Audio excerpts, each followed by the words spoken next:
আসসালামু আলাইকুম। তো এখন যে আমি হাদিসটা পড়িয়ে শুনাইম আপনার কাছে, এই হাদিসটা শোনার পরে আমরা ইমান তাজা হয়ে যাব। ঠিক আছে, তো মন দিয়ে হাদিসটা শুনবা আর শেয়ার করে দিবা প্লিজ।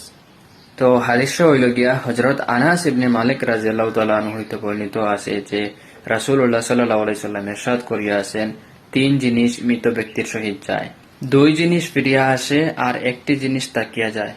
পরিবার, পরিজন, সম্পদ ও আমল সঙ্গে যায়, অতঃপর পরিবার, পরিজন ও সম্পদ ফিরিয়া আসে আর আমল সাথে তাকিয়া যায়।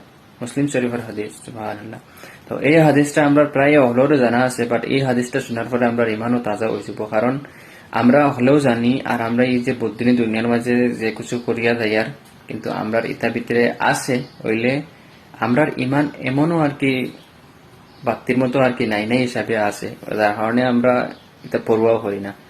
আমরা তো খালি বাড়ি ঘর একটা খাওয়া খড়ি বানানিতে আছি, কিন্তু আমরা এখানেও জানার খবর যে আমরা আমল যদি করি না, আমরা কাছে যদি আমল থাকে না, তাহলে আমরা লগে কিছু যাইতো না, জাস্ট আমলও যাইব। যার কারণে হাদিসটা শেয়ার করে দিও, অন্য মানুষেরও জানার তৌফিক করে দিও। ঠিক আছে।